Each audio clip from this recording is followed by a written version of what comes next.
우리 식사 기도로 대표가 되는 일상의 기도를 생활화하여서 매일매일의 삶이 성화의 삶이 되는 우리 모두가 될 수 있기를 주님의 이름으로 간절히 축원합니다. 우리는 매일의 삶을 주님과 함께 살아가야 한다라는 것은 이제 너무나도 잘 알고 있습니다.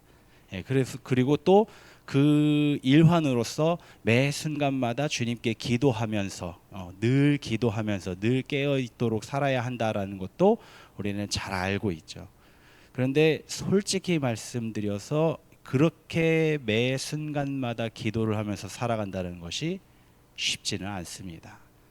처음에 내가 그래 나는 이제 그리스도인으로서 거룩한 삶을 살아야지, 내가 기도하는 삶을 살아야지 하면서 처음 은혜 받고 결심했을 때는 참 잘했었죠. 그래서 그때는 찬양을 할 때도 그 찬양의 가사에 나의 영혼을 싣기 위해서 그냥 몰입하고 묵상하면서 그렇게 찬양을 했었고, 말씀을 읽을 때도 혹시 이 말씀이 나의 말씀인가, 이 말씀이 나의 말씀인가 하면서 받아들이는 마음으로 그렇게 말씀을 드렸었고, 그리고 자고 일어났을 때, 밥 먹을 때, 어디 갈 때 매 순간마다 기도하면서 주님 나를 도와주시옵소서 기도하면서 그렇게 했었던 그런 시절들이 있으셨을 겁니다. 그런데 요즘은 어떻습니까? 요즘은 그렇게 하시는 분들도 여전히 하시는 분들도 계시죠. 그런데 옛날만큼의 그런 뭐라고 그러겠습니까? 무슨 감동이나 아니면은 영적인 그 간절함이나 이런 것들은 아마 많이 사라지지 않았나, 그렇게 느끼시는 분들이 아마 대부분 있으실 겁니다. 이게 안타깝게도요, 우리 육신을 입고 살아가는 우리 인간이라는 이 피조물은 처음에는 노력하고 집중해서 노력하고 훈련하고 하는데, 그것이 훈련이 되어지고 익숙해지면은 그 다음부터는 편안함을 추구해요. 편안한 것을. 그래서 편안한 것을 따라가다 보니까 어떤 일이 생기냐면 자꾸 타협을 합니다. 요만큼만 해도 되겠지, 요만큼만 해도 되겠지, 내 마음만은 진심이니까 내 마음은 하나님께서 아시겠지. 하나님께서 물론 아시죠. 물론 아시는데 자꾸 그것을 내 스스로 타협을 하고 내 자신을 속이고 하면서 결국은 내 근본까지도 잃어가기 때문에 이러한 문제들이 생긴다는 것이죠. 그런데요, 거기에 더 놀라운, 우리가 기도 생활을 유지하기가 참 어려운 더 놀라운 비밀들이 또 있습니다. 오늘은 바로 그 부분을 함께 이야기를 나눠보면서 앞으로는 우리가 어떻게 해야, 또 우리의 믿음 신앙의 후배가 되는 우리의 자녀들 그리고 손주들까지, 어린 손주들까지 우리가 어떻게 가르쳐야, 어떻게 가르치고 이끌어야 그들이 기도의 삶을 살 수 있을지, 늘 주님과 동행하는 삶을 살 수 있을지, 그 부분을 함께 고민하면서 말씀을 나누도록 하겠습니다. 우리가 이런 기도 생활을 해야 된다라는, 일상의 기도를 해야 된다라는 이런, 말하자면 이러한 지침들, 이런 것들을 어디서 우리가 배웁니까? 우리의 모든 신앙생활의 기본적인 것은 다 성경을 근거로 해서 찾죠. 성경을 근거로 해서 찾습니다. 성경이 근거가 아닌 것은 교회의 전통을 이제 따르기 마련인데, 교회의 전통보다는 성경의 근거가 우선이 돼요. 그렇죠? 그리고 성경에도 근거가 없고 교회의 전통에도 근거가 없는 건 사입입니다. 그런 건 따르시면은 조금 문제가 있을 수 있습니다. 신중하게 해보셔야 돼요. 네, 그렇습니다. 그런 가운데 우리 성경에서 이제 이 근거들을 찾는데, 일상의 기도들의 근거들을 찾는데, 그러면은 유대인들은 과연 얼마나 기도 생활을 하는지 제가 유대인들의 일상 기도 루틴을 한번 간략하게 적어와 봤습니다. 일단은 유대인들은요, 아침에 일어나면은 감사 기도로 먼저 시작합니다. 눈 뜨기 전에 정신이 들면은 오늘도 생명 주심에 감사합니다 하고 기도하고 일어나는 거예요. 그리고 이제 씻으러 가서 세숫대 앞에 서서 나를 깨끗게 하심에 감사합니다 하고 씻는 거예요. 그러고 나서 이제 아침을 차려 놓죠. 그럼 아침 차려 놓은 걸 이제 딱 식탁에 앉아서 오늘도 이 음식을 주신 이 모든 음식을 우리에게 베풀어 주신 하나님께 찬송을 올립니다 하고 식사를 하고, 그리고 나서요 이제 하루를 시작하면서 정기 기도라고, 이제 보시면은 정기 기도라고 체크되어 있는 부분들이 세 부분 있죠. 아침 정기 기도, 그 다음에 중식 후에 점심 정식 기도, 그 다음에 저녁에 정식 기도. 요 하루 3번 기도하는 것은 우리 성경에서 찾아볼 수 있는 그 하루 3번 성전에서 기도하는 그 전통입니다. 이거 말고도요, 하루를 살아가면서 아침 밥 먹기 전후 기도도 있고요. 그 다음에 일상 전후 기도 및 브라카라고 돼 있는 부분이 있습니다. 점심 식사 후에, 점심 정기 기도 후에. 이게 뭐냐면은 모든 순간순간마다 브라카라고 하는 감사 기도, 축복 기도를 하는 거예요. 길을 걷다가 더운 나라잖아요. 길을 걷다가 시원한 바람 한 줄기가 불어오면 아우 시원하게 하시니 감사합니다. 이게 브라카예요. 이게 브라카예요. 네. 가다가 또 이제 반가운 친구를 어쩌다 만났어요. 그래서 인사하면 이렇게 오랜만에 친구 만나게 하시니 감사합니다. 하나님께 영광 돌립니다. 그리고 나서 전에도 한번 말씀드렸던 인사치레를 하기 시작하는 거예요. 야, 그동안 잘 지냈냐? 너 어디 갔다 왔었냐? 네 식구들은 어떻게 지내고 있냐? 누구 소식 들은 적 있냐? 너 그쪽에서 왔으면 그쪽에 이런 일이 있다고 그러던데 요즘은 어떻더냐? 이런 것들이 이제 한참 인사 나누면서 이야기를 나누는, 길거리에 서서 이야기 나누는 그런 것들이 시작이 된다는 것이죠.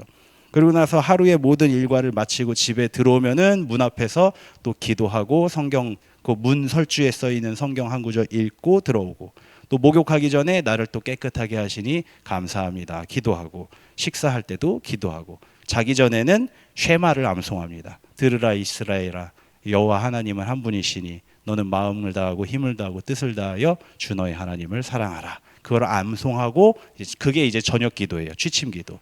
그거를 암송하고 자는 거예요. 그러니까 이렇게 유대인들의 일상 기도 루틴을 보면은요, 진짜 적지 않은 부분을 기도에 투자하고 있다라고 볼 수가 있습니다. 그럼 유대인들은 요즘에는 물론 이제 사회적인 분위기나 이제 사람들의 그 삶의 양식이 많이 달라졌기 때문에 이렇게까지 아주 완벽하게 모든 루틴을 다 지키지는 않는다 하더라도요, 보통 유대인들은 아직도 지금 현재까지도 이런 기도의 일상화가 잘 지켜지고 있는 편이라고 합니다. 그러면 우리는 여기서 살펴볼 문제점, 차이점을 볼 수가 있어요. 우리도요, 우리 그 한국의 기독교 교회에서도요, 천주교도 마찬가지고요, 포함해서 우리 기독교에서도 성도들에게 늘 이야기합니다. 늘 기도하십시오. 우리 쉬지 말고 기도해야 됩니다. 매 순간 기도하십시오. 늘 이야기를 합니다. 가르칩니다. 많은 성도님들이 아멘으로 그 말씀을 받으시고 또 실천하기 위해서 노력을 하십니다.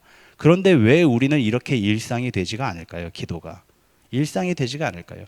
이게 단순히 우리 개인의 의지와 그런 우리 나태함의 문제, 아니면 이런 내 개인적인 문제만은 아닐 수도 있다라는 게 바로 오늘 함께 나누고자 하는 말씀의 핵심입니다.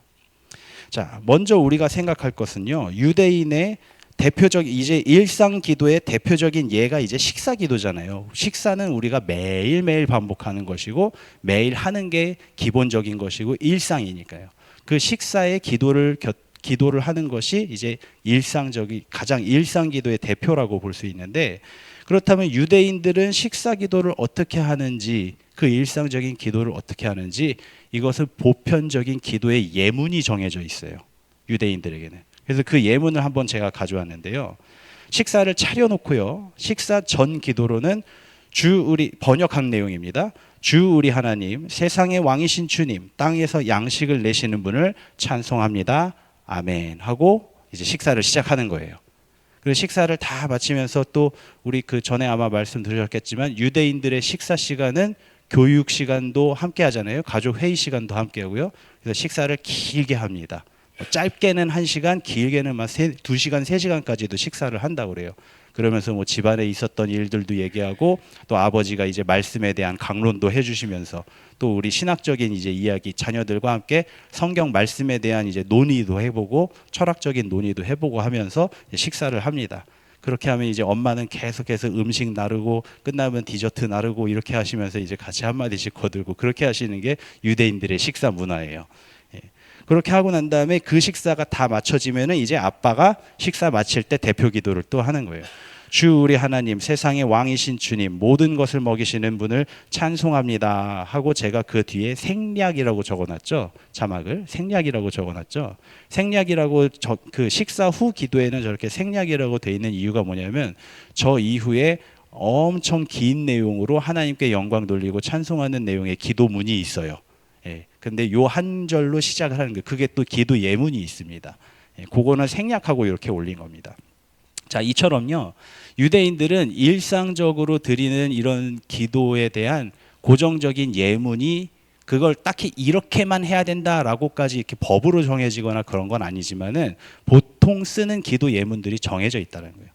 그리고 뿐만이 아니라 그 모든 기도의 예물들이 일상적인 거에 대해서 다 정해져 있어요. 지금 보시는 이 식사 전 기도 예문은요. 그 유대인들이 그 주식으로 나눠 먹는 그 빵 있잖아요. 무교병 그 빵을 나눌 때의 기도 예문이고, 포도주를 나눌 때, 고기를 나눌 때, 아니면 뭐 어떤 다른 종류의 음식물을 나눌 때 조금씩 바꿔가지고 이제 거기에 맞는 기도 예물들이 다 있다고 합니다.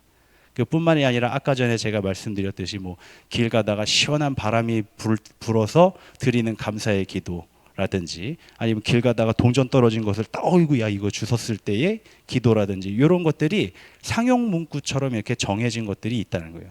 법으로 정해놓은 건 아니지만은. 그래서 그거를 유대인들은 어렸을 때부터 인사말처럼 배워요. 인사말처럼. 우리도 어린 자녀들 데리고 이제 나가다가 저기 길에서 어른들 만나거나 누구 만나면 인사해야지 안녕하세요 하는 거. 우리 희민이나 아직도 그 구분이 안 돼가지고 안녕히 계세요 하는데, 안녕히 계세요 아니야 안녕하세요야 그리고 가르쳐주고 그렇게 하죠. 예, 그런 모습. 그러고 나서 엘리베이터 내릴 때도 안녕히 가세요 인사하고, 그런 것들 인사를 가르쳐 주잖아요. 그런 것처럼 이런 기도 문구들을 늘 보여주고 가르쳐 주는 거예요. 손잡고 가다가도 시원한 바람이 불면 어우 시원하게 해주시니 감사합니다. 너도 해봐. 그리고 가르쳐 주는 거예요. 시원하게 해주시니 감사합니다 하면서. 그러니까 일상 속에서 이런 기도가 반복이 되는 거예요. 그런데 우리는 왜 이게 어려울까?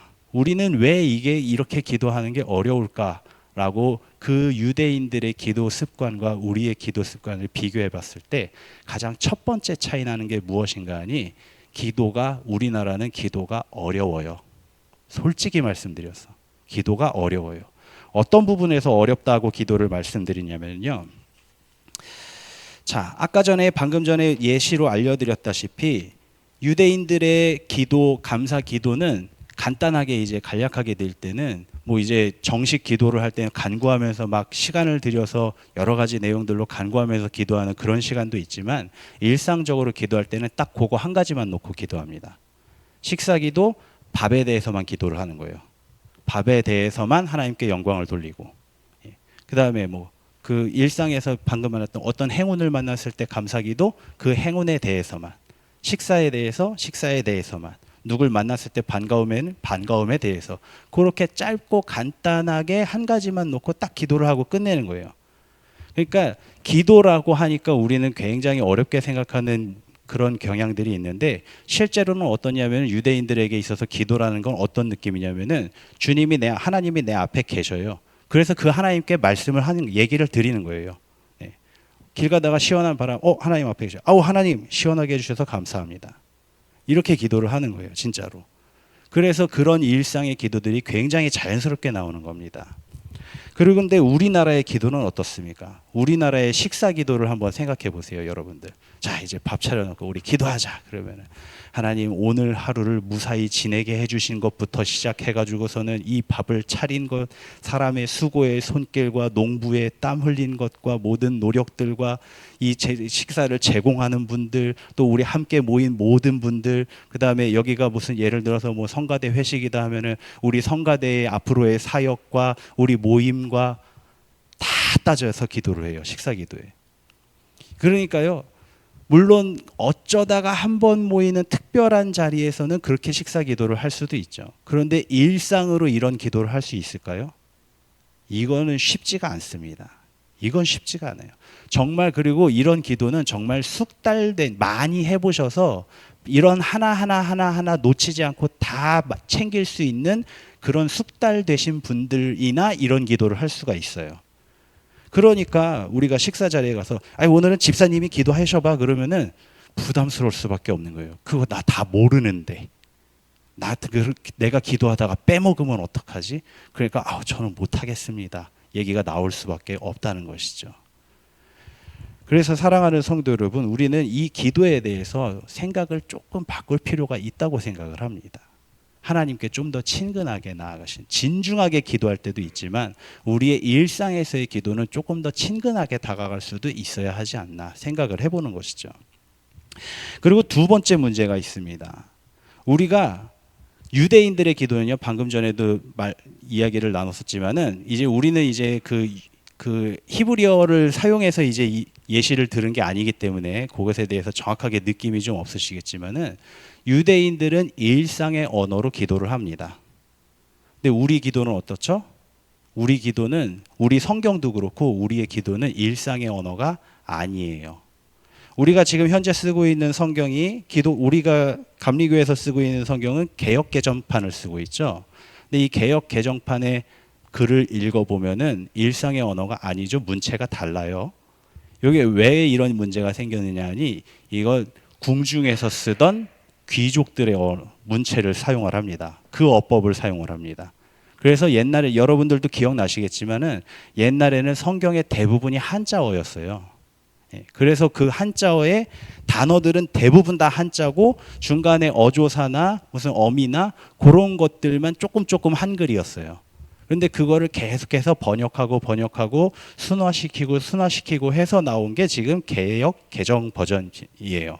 그래서 옛날보다는 많이 현대어에 좀 가까워졌다라고 하지만 이 말투대로 어디 가서 커피 하나 주문하실 수 있습니까? 커피숍 가서? 저는 달콤한 캐러멜이 들어간 캐러멜 마키아토를 주시옵소서 하고 주문하실 수 있으십니까? 그렇게 하실 분들 없으시죠? 카페 가서. 식당 가가지고 오늘 나에게 얼큰하게 끓인 매운탕을 허락해 주시옵소서 하면서 사장님께 주문하실 분 없으시잖아요. 이 차이가 우리에게 기도를 일상적으로 하지 못하게 만드는 언어의 차이가 있다라는 거죠. 그래서요, 사랑하는 성도 여러분, 그런데 하나님께 우리가 기도를 드리는데 꼭 이렇게 고급 언어를 무조건 써야만 할까요? 이게 왜 이런 문제가 생겼는가 하니, 처음에 우리 문영석 목사님과 함께 말씀 나눌 때도 들었지만 처음 성경이 번역됐을 때는 그 약간 신분이 낮으신 분이 번역하시다 보니까 언어 자체가 굉장히 일상적이고 약간은 이제 천박하게 느껴질 정도의 그런 언어를 썼었다라고 우리가 함께 말씀을 나눴었죠. 근데 그런 성경을 조금 번역해서 쓰다가 이제 기독교가 어느 정도 우리나라에 자리를 잡고 공식적으로 성서가 번역이 되면서 그 양반들이 이 성서 번역을 주도했던 거예요. 그러다 보니까 궁중에서 쓰는 양반들의 언어, 한자가 많이 들어간 귀족 언어를 쓰게 됐습니다. 사용하게 됐습니다. 또 그거를 모든 성도들이 다 그걸 받아들인 이유가 뭐냐면은 귀한 말씀이잖아요. 귀한 말씀이니까 귀한 언어를 쓰는 게 맞다라고 생각해서 그 성경을 채택을 했었던 겁니다. 그런데 이게 솔직히 일상의 언어가 아니다 보니까 이해하기 어려움이 많았었죠. 그래서 카톨릭과 개신교가, 한국의 카톨릭과 한국의 개신교가 합동으로 해서 이 문제를 좀 극복해 보자라고 해서 같이 번역을 한 성경이 공동 번역 성경입니다. 공동 번역 성경이에요. 그런데 카톨릭은 공동 번역을 씁니다. 근데 우리 개신교는 공동 번역을 안 써요. 그리고 우리 개신교에서도 그러면은 여러 가지 노력들이 있었어요. 그래서 우리 사람들이 이 성경 읽기 어려워하니까 정말 쉬운 말로 풀어 써보자. 요즘 말로 다 번역해보자. 라고 해서 나온 성경이 현대인의 성경이 있어요. 들어보신 분들도 있지만 처음 들어보시는 분들도 계시죠. 그만큼 보편화되지가 않았어요.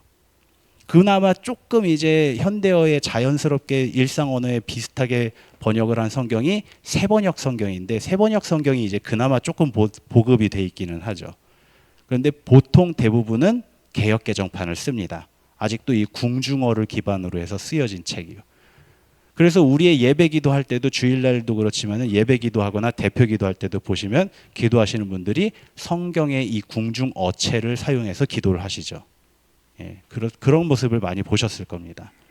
그래서 왠지 그런 모습들이 주로 보다 보니까 왠지 우리가 편한 말, 뭐 하나님 이랬어요 저랬어요 하면서 기도를 하면은 왠지 애기들 유치부 기도하는 것 같은 느낌이에요. 유치한 기도, 어리숙한 기도, 미숙한 기도를 하는 것처럼 여기시는 것들이 있다는 말이죠. 그런데요, 사랑하는 성도 여러분, 우리는 잘 생각해야 됩니다. 언어가 다르다고 해서 하나님께 돌리는 영광의 내용이 달라질까요? 언어가 다르다고 해서 하나님께 드리는 영광의 그 질이 달라질까요? 고급 언어를 써서 하나님께 영광을 돌려야만 하나님이 고급 영광을 받으시고, 또 일상의 언어를 써서 하나님께 영광을 돌리면 하나님께서 저급한 영광을 받으실까요? 예. 그것은 사실 하나님께서 기뻐하시고 덜 기뻐하시고의 문제는 사실은 전혀 차이가 없을 것입니다. 그래서 우리는 일상의 언어로 기도를 할 수도 있다는 거예요. 그 인식이 우리 가운데서 좀 바뀌어질 필요가 있습니다. 그래서 기도를 하는 모든 사람들에게는요, 심지어는 그게 너무나도 교회에서 너무나도 그런 모습들이 일상적으로 보여지다 보니까 자신의 개인 기도를 하면서도 그렇게들 기도하세요. 주님, 나에게 이렇게 도와주시옵소서. 하나님, 이거를 허락하여 주시옵소서 하면서 개인 기도도 그렇게 하세요. 그럼 그걸 옆에서 듣고 있던 이제 기도의 초신자들은 이게 어려워지는 거예요. 계속 나도 저렇게 기도를 해야 되나 하면서 어려운 말, 성경을 또 계속 읽어가면서 연습하면서 자기 말투를 고치려고 노력을 하고, 근데 일상어가 아니다 보니까 이게 어려워지는 거예요. 그런데 이거를 또 일상생활 속에서 이렇게 기도하는 거 반복하라고요? 이게 어려워지는 겁니다. 사랑하는 성도 여러분, 기도라는 것의 본질이 무엇입니까? 우리가 처음 시간에도 이야기를 나눴지만 기도는 하나님과의 대화예요.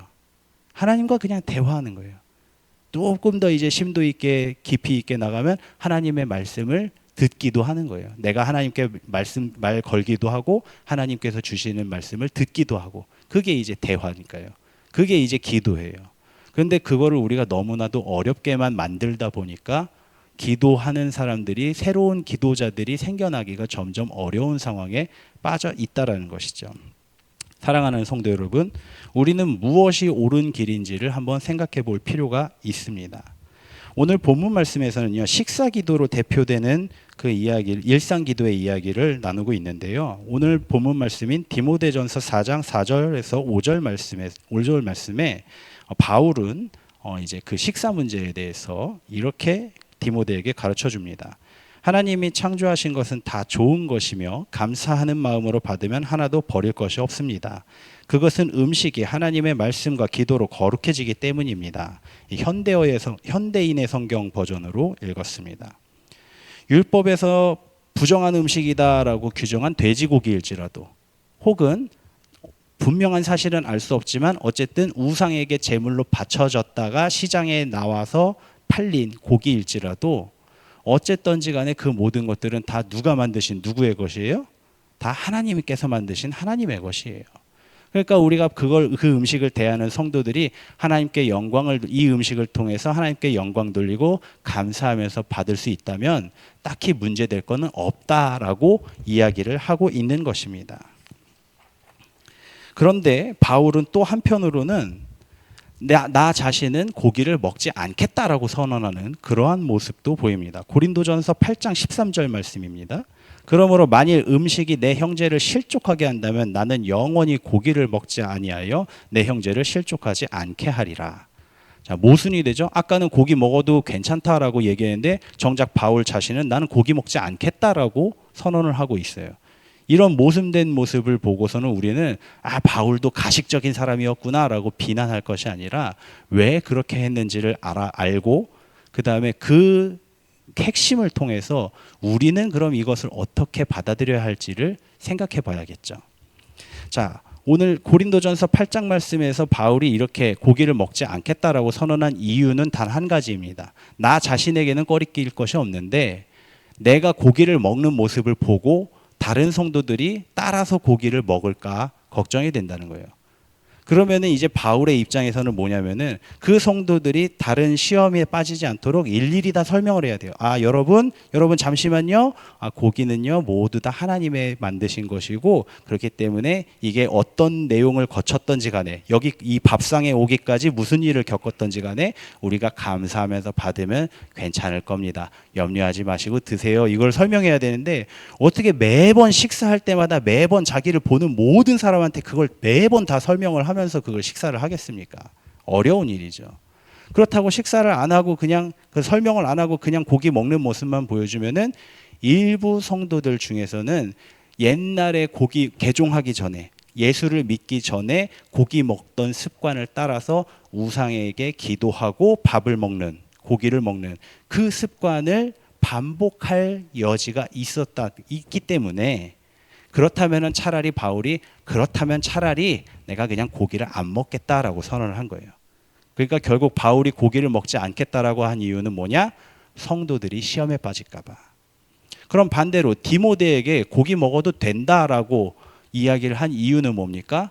성도들이 시험에 빠질까 봐요. 고기를 너무 좋아하는 성도님이 계셔요. 너무 좋아. 나는 고기 없으면 못 사는데. 그런 분들, 저도 그렇습니다만은 그런 분들 계시죠. 그런 사람에게 구원받으려면 고기 먹으면 안 돼요 라고 얘기를 한다면은 구원의 문제와 고기의 문제를 저울질을 할 정도로 심각한 문제가 된단 말이죠. 그런 분들에게는 디모데가 가서 살짝 가르쳐 줄 수 있는 거예요. 모든 음식은 이렇습니다. 그리고 또는 건강상의 이유로 고기를 조금 먹어야 되는 그런 분들도 있을 수도 있죠. 예. 그런 분들에게는 이렇게 가르쳐줘서 그 근심을 없이 하라는 거죠.